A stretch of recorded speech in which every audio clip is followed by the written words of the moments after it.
Yeah? Uh-huh. Hi everybody! I'm still impacted by the other video. I get a lot of messages from people that want to go to the University of Oslo to study the master in the theory and practice of human rights.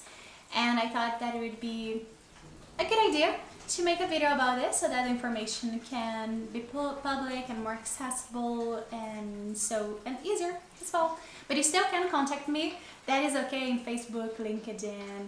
I think those are the main forms that people have contacted me. Still can contact me if you have any questions or would like to discuss further your specific case.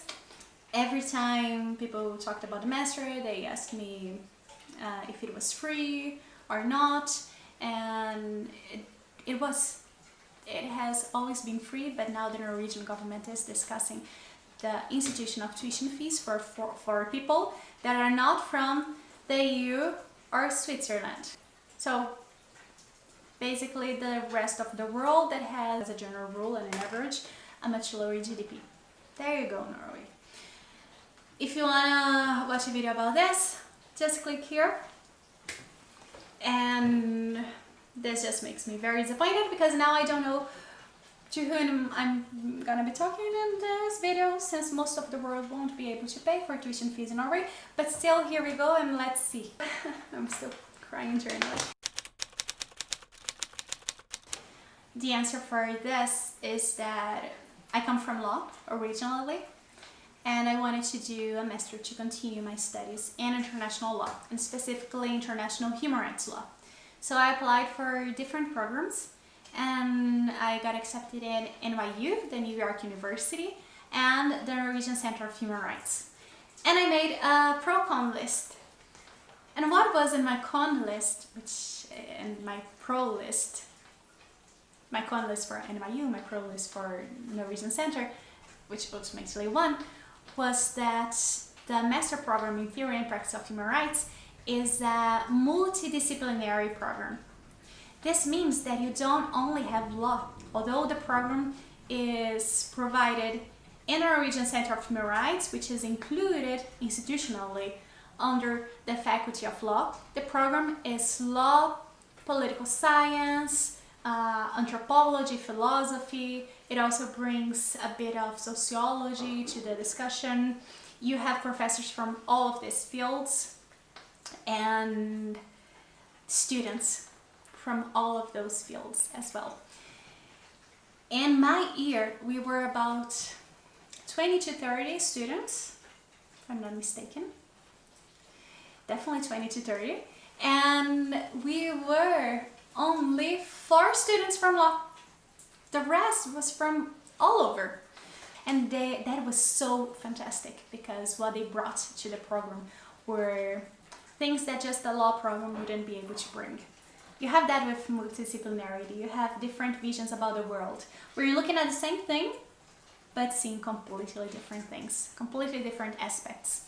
And I remember being so impressed and mesmerized, that's the word, right? At how incredible the analysis of people from the other fields were. I was particularly in love with people with some insights from social sciences. We'd be looking at the same problem, but the issues with a single situation that they were seeing, they were so deep and so different, and they weren't things that I would be able to arrive at by myself. So definitely having this diverse group of students from different backgrounds made such a big difference. The group of students was also very international. The only thing is that when I entered into the university had just stopped with a scholarship program. Without this, we only had me from Latin America, and we only had one person from Africa. There was an issue there, and we lacked representativeness. That was a very big problem that is running the risk of getting even stronger. So again, see the video if you haven't yet. So that was why I chose the Norwegian Center for Human Rights. Interdisciplinarity and its focus on human rights. when I applied for LLMs, they were focused on law, and human rights was just one course, like introduction to human rights. And I thought, introduction to human rights, that's very introductory, that's limited. I wanted to go in depth. And lastly, that still goes back to multidisciplinarity, but right before I went to the Norwegian Center of Human Rights, I had been in the 6th Committee of the United Nations, which is the International Law Committee, which is the group in the committee in the General Assembly that discusses international law. So I was there, international law, and I thought, here is definitely law. And it was not just law. Sometimes law was not even the biggest issue at the table. You needed more knowledge. The issues that the diplomats were discussing, they were intrinsically connected to political science, to sometimes economic concerns. They were multidisciplinary. And I knew that if I wanted to be in those discussions, if I wanted to really understand them and collaborate to their development, then I needed to be able to dialogue with other fields of knowledge as well. I think that to study human rights, you need to go beyond just one field of knowledge. Human rights is per se interdisciplinary and multidisciplinary. Sure. That was also something. In my pro-con list, the fact that the program was in Norway made a big difference. Norway was for a long time the first, if I'm not mistaken, country in terms of Human Development Index. It has such a good record in human rights. The Norwegian Center was one of the best centers in Scandinavia, and Scandinavia is a reference also in human rights. Norway had a big culture of equality, inclusion, and about this again, see this video and this video to question that they concern a bit of the shattering of my protection of Norway as a guardian of equality. But yes, the fact that it was in Norway was a big thing for me. And Norway, for me, they embodied the thing that I wanted to study, which was human rights.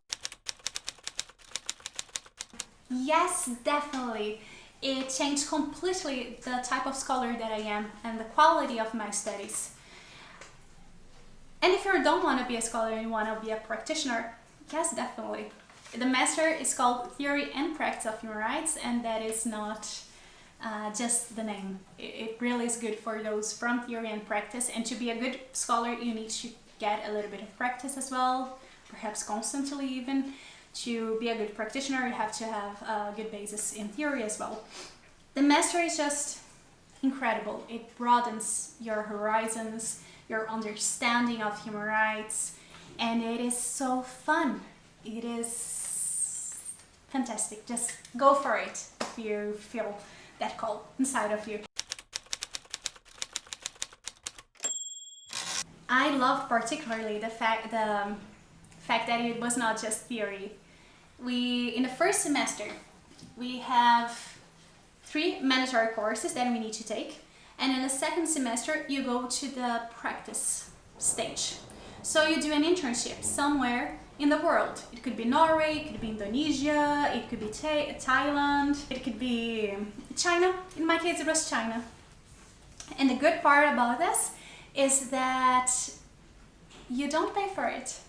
If you go to one of the internships through the partnership that Norwegian Center has, they usually pay for you. So they paid for my tickets, for my health insurance. They paid a specific amount of money every month for me to stay in China. And it was really fantastic. I loved it. And it made me very keen to teach. It was a reminder of how much I love to teach, actually. So yes, I recommend the master program. When I applied, I just had to send a letter of motivation, which is about 1, max 2 pages long. Don't make it much longer. Actually, when I applied, it had to be 1 page long. And then CV. You have to have your degrees and translate it by certified translator. And your degrees is your bachelor degrees if you're already finalized your studies. If not, just put forth what you have, because you have to show the degrees and the, what's the name of track of records? Grades. So. And the grades, which I think is called track of records. Translated. So degrees and track of records from bachelor, and the high school degree as well. That was a bit surprising for me, but it's easy. If you have that, just translate it and you upload everything. You don't need to send it through mail. So, letter of motivation, 1 page. The documents that prove your education and the grades that you got, translated. CV, and you can, but don't have to, send letters of recommendation. But I recommend you do. I send 2 or 3 letters of recommendations, and it's you yourself that send them. You ask your recommenders to send it to you, signed, and you upload it in the system. And that's it. Just last document that I forgot, proof of English language. If you're not a native from a country that speaks English, then you have to have proof of English language. God. And you can have it through IELTS, TOEFL, or PTE.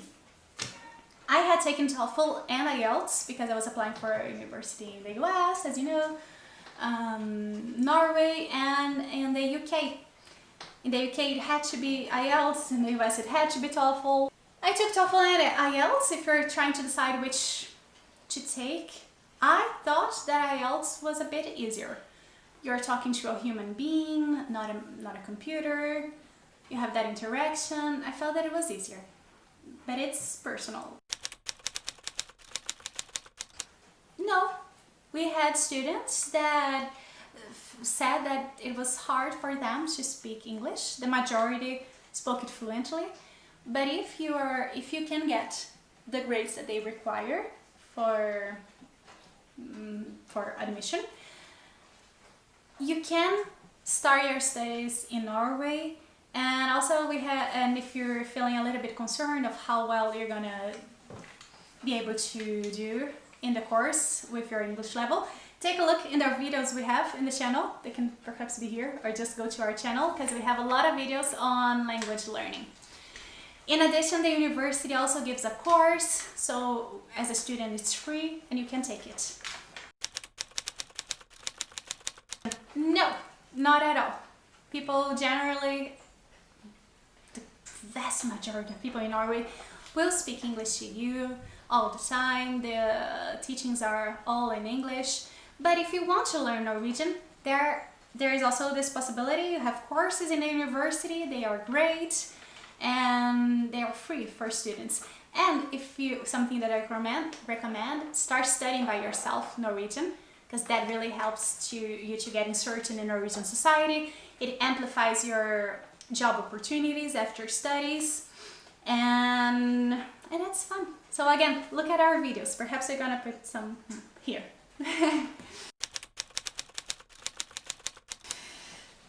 Last thing, living in Norway, money.